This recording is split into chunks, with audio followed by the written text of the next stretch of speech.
All right, today we're going to do something a little different. Think of this as a special kind of expedition. Using some fantastic observations from our source, we are creating a field guide to a very specific and, let's be honest, lovable species, the peak dad. We're going to identify their habits, their habitats, and their very distinct calls. So let's grab our metaphorical binoculars and dive right in. And where else could we possibly start? This is it, the quintessential dad joke. This simple, probably groan-inducing exchange, it's so much more than a pun. It's like the secret handshake, the password. It's the absolute first sign that you're in the presence of a dad in his true peak form.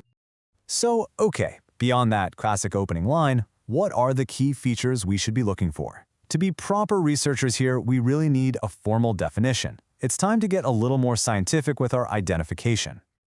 And there you have it. I mean, could a definition be any more perfect? All the key identifiers are right there. Domesticated, a creature that's totally comfortable in its natural suburban habitat. Middle-aged, the absolute prime of life for this species. And of course, the signature plumage, the Costco stretchy pants.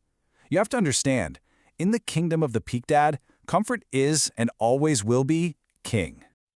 So what are those everyday items and behaviors that really make up the dad starter pack? Let's look at some of the unmistakable signs you can spot out there in the wild. You know what's amazing about this list? How universal these are. There's that instinct to check gas prices, even when you're on vacation and have no intention of filling up. The genuine, heartfelt admiration for good infrastructure, like a freshly paved road. The one, single, reliable vest that's worn no matter the season. The morning ritual of NPR podcasts. Oh, and becoming the neighborhood's unofficial informant on garbage day. And then there's the great wardrobe evolution, from suits to the ultimate comfort combo, a bathrobe with socks and sandals. And of course, you can't forget the magnetic, undeniable pull of a Costco chicken bake. It's a whole ecosystem of habits. Okay, now we enter the peak dad's most natural habitat, the garage, the backyard, the realm of home improvement, grilling, and all sorts of gadgets. This is where the dreams really take shape. You know, it often starts so simply. Just a thought, a little consideration. Maybe I should get into smoking meats.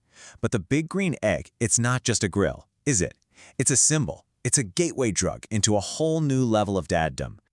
And once that gateway has been opened, well, the possibilities are suddenly endless. The mind just starts racing. Okay, wait. If I can smoke a brisket, what if I could slice my own prosciutto? Like paper thin.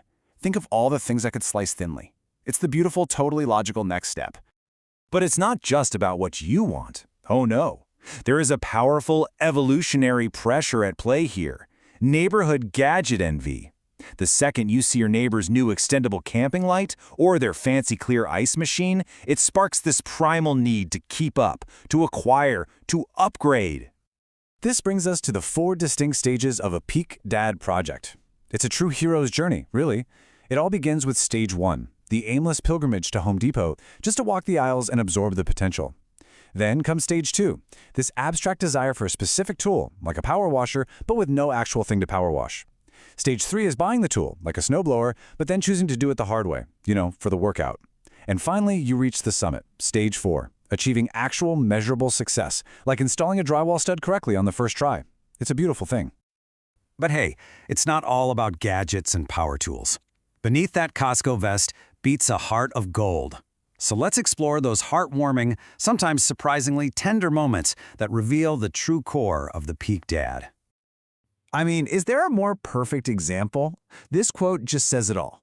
The unexpected emotional gut punch from a kid's cartoon about a family of Australian dogs. And then admitting that you're the one who wants to keep watching, long after the kid has wandered off. It's this beautiful, secret sentimentality. And this softer side, it shows up in a series of selfless acts. You become a living canvas for stickers and nail polish. Your body literally becomes playground equipment. You're the designated carrier, bearing all that weight on your head and neck, not because it's comfortable, but just because it makes them happy. Each one of these steps is just an act of love. This sentimentality, it has an intellectual side too.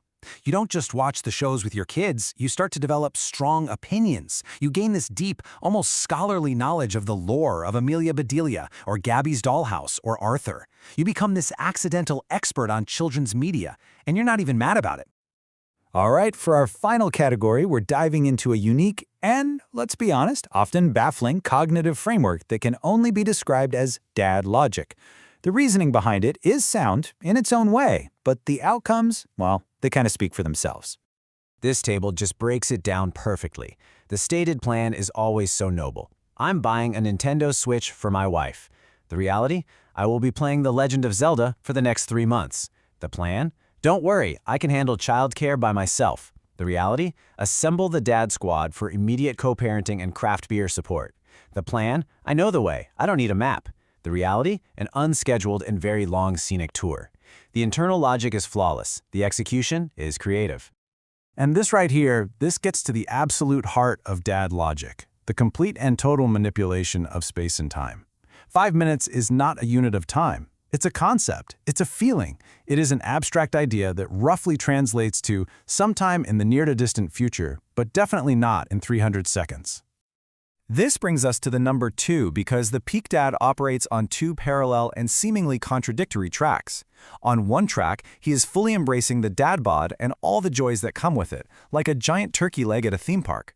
But on the other track, he's meticulously carb cycling to train for a half marathon. See? It's not a contradiction. It's a delicate balance. It is dad logic in its purest form.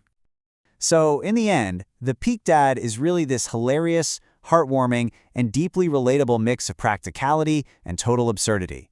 It's a role that's defined by these beautiful contradictions, from coveting a power washer to crying at cartoons, from trying to act tough to being incredibly tender. It's just a reminder that love is often expressed in the silliest, most wonderfully illogical ways. So that leaves one last question for you to think about. What's your peak dad moment?